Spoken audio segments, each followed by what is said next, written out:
Are you ready? The Terran starting to the right side of the map. It is prime time. We have the Terran player and it is Maru Prime. Here we have him, definitely the shortest player that we have in the GSL. That much is certain.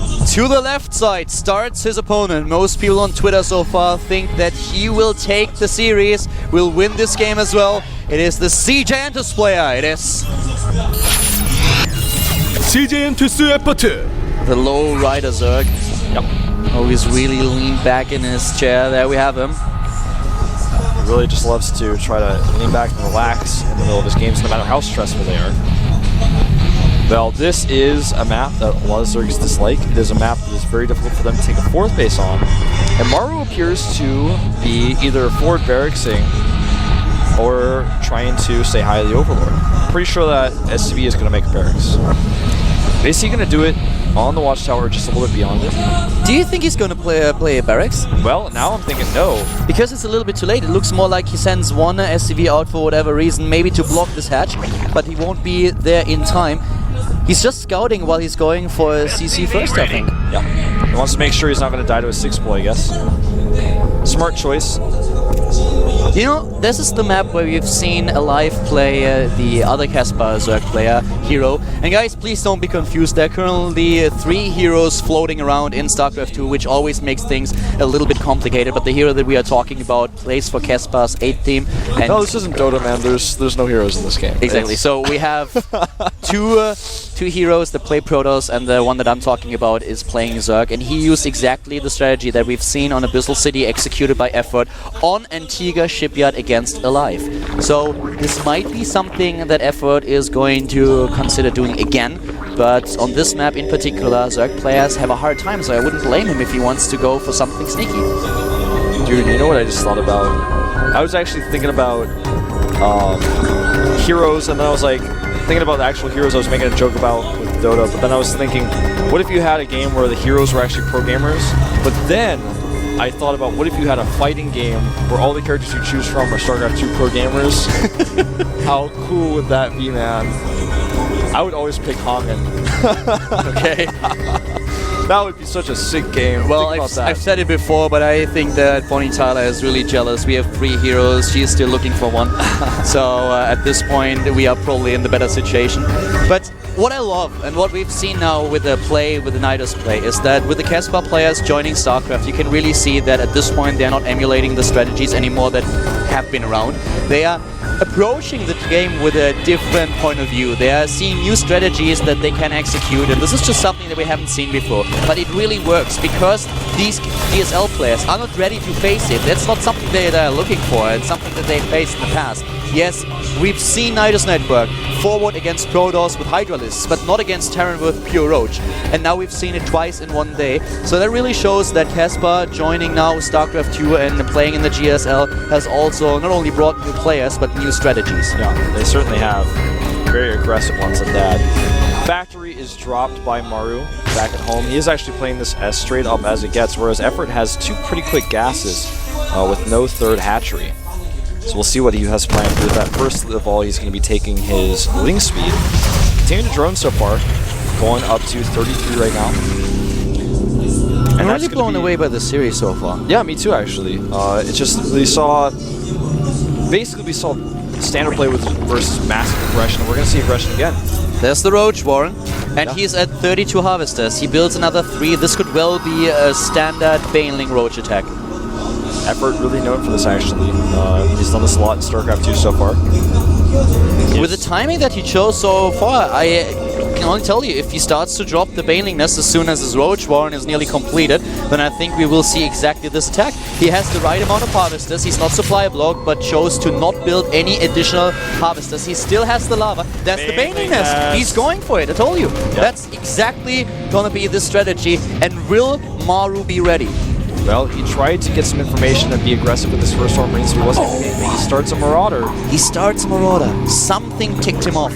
He's already starting the bunker and he's starting the Marauder. This is going to be very, very important. Stim is already on its way. He's moving back with the few Marines that he had on the map. He has one factory that he could use to get a few siege tanks in here, but not just yet. He really starts to get the Hellions first.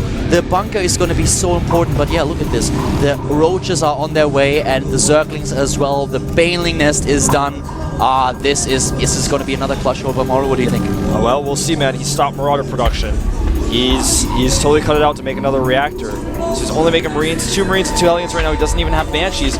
The Watchtower is being dodged, and as are the Hellions, but he sees this many Lings. Now he's got to know what's going on. Will he react and make Marauders here? Yes. He does. He starts another Marauder now immediately. He tries to save these Hellions. They are moving back. The Marauders are being built. Stim is nearly done. Really important. This early Stim helps him a lot. Now the Roaches see, of course, that there are the Hellions. They try to take them down. Maru has the information that he needs, moves in. He is already on the low ground, those supply depots, and he lifts them. Is he able to defend those? Not going to be easy. He has 1-2 SCVs there in order to repair the wall, but he moves back with every single SCV that he has and tries to block his army, but here come the Banelings. Here they come. There's so many of them. 2 more being morphed. 16 in total. If he controls the choke point, he can't hold the low ground. It's impossible. He has to lift, and then he has to control the choke point. Oh, a few Banelings wasted on that bunker there, and a great control. All the Banelings are dead. He's making more, 7 of them in fact. But Stim is done. As you said, this is an early Stim that he's gotten both times. It's really been helping him. The Roaches are falling without Baneling support. Maru is doing this well. He's supply blocked right now because he lost so many supply depots. But he is still ahead in the harvester count, and now he's trying to control the choke point. As mentioned before, he needs to target down these Banelings, and so far he has done a good job. He's taking down most of them. A nice split here. Dodges every single one, and now he has the choke point. He's taking down the Roaches. Maru! Oh, wow, that's it. He defends. Look at effort supply. He's still making links. He suddenly realizes, wait a minute, I've got to make 2 evolution chambers. He's got a drone in place to make his 3rd hatchery, but doesn't have enough minerals. Maru calls down supply. He is still short on supply because all those supply depots have been killed. And here come 10 drones. Effort tries to fall back into a macro game. He builds a 3rd base. He goes for the double evolution chamber. Maru with the early medivacs once more going immediately for a nice save. He's done it. He's done it. Right now, he does not have any upgrades. He's just starting his E-base, 2 of them in fact. So effort is going to be slightly ahead with the upgrades, but his 3rd hatchery is so late. His economy is so weak. Maru has lost 1 worker this game. Maru is playing StarCraft 2 White Rust style. First we build expansion, and then we defense it. Yeah, essentially, man. And he does it well. He killed an effort overlord. He could actually get a 2nd one if he sees it, because it was rallied with those units that were coming across the map. Lair is now starting, but effort, I don't know if he has enough units to defend against the aggression from Maru. It's 46 army to 20. He's going to find that overlord I was talking about earlier. Boom, supply blocks him. He's got 2 on the way. But Maru is not waiting. He's not stopping. He knows, just like last time, there's no anti-air. He can pick up with the amount of medevacs he has. He picks off units. If things get nasty, he just picks them up in the medevacs and flies home. At this point, Maru really can go for this aggression. He's faced with Banelings. They don't have speed, but they have the bonus thanks to the creep. He's taking down most of the active creep tuners, actually every single one of them. This was such a great scan. Yeah, now he's going for the rocks. Did he just kill Automatum 2000? I don't think so. Wow. Yes, he did. Where? He did. Yeah, he's gone now, of course, as he's been killed. Where? I thought I could see the bits, like the dead, the dead of the corpse. He attacked the rocks, then he saw Automaton, and he killed it. Listen, man, I wouldn't want to mess with Maru. He's pissed. Yeah, Maru is angry, and he's most dangerous when he's angry. And that's what he shows. What a split! What a split! Oh my god! Medevacs or not, he doesn't need them. Takes out the queen. He is the Marine Prince. The hatchery is as good as gone, and so are the chances of effort taking game number 3. Maru is insane. This guy has an amazing unit control, and he shows it once again. He follows things up with another 3rd. The SCV has been killed, but he sends another one over in order to finish the job. +1/+1 on its way, dropping into his opponent's main base to circumvent the spine crawler. This is crazy. He moves back with a nice stutter step. He doesn't even have to stick around. He has done a lot of damage, and he just can't fall back if he wants to. Yeah, he's just going to keep doing this. This is what Antigua is known for. You can just elevate her into the main, onto the ground. He's actually moving back. He's got a 3rd command center happily done. It looks like his SCV is on pole position, though, so he didn't finish that. The SCV is not building the 3rd base. Something, a bit of an overstep here by Maru. That's something he didn't realize. And he's losing a lot of time at the 3rd, actually, because of it. He already lost, like, at least a minute. Yeah.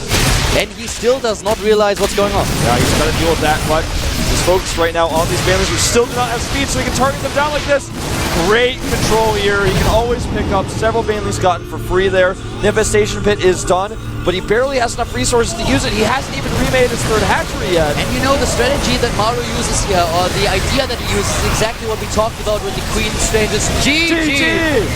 But let me come back to my thought. That's exactly what we talked about when the Queen changes were introduced to the game, that now you can basically just try to force the Queens back with Marines as long as you have those 2 medivacs, because the Zerg player does not have the anti-air. That's the principle, or one of the principles, that Maru uses here in this stage of the game. With the attack of effort, he knows that there's no way that the Zerg player has Mutalisks on the map, so he goes in with the medivacs that he has, uses the scan, takes down the tumors, kills everything, and even when Maru starts to attack with his Banelings, he just kills a couple of them, loads, flies back again, and the whole thing starts anew. And it really works out so well when your opponent does an aggressive attack and his late on tech doesn't have the mutas out, doesn't have the high queen count required to help push those back either.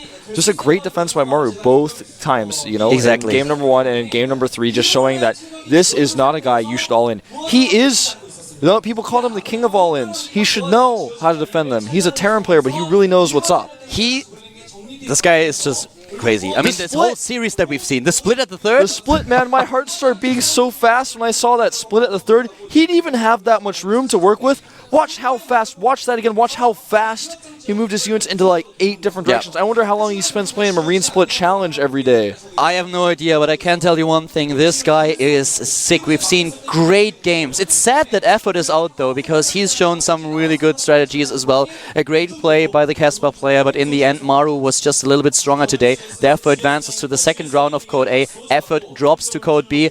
And, well, we have another 5-minute break, but when we come back, we have a Protoss versus Protoss, and one of those guys is actually Naniwa.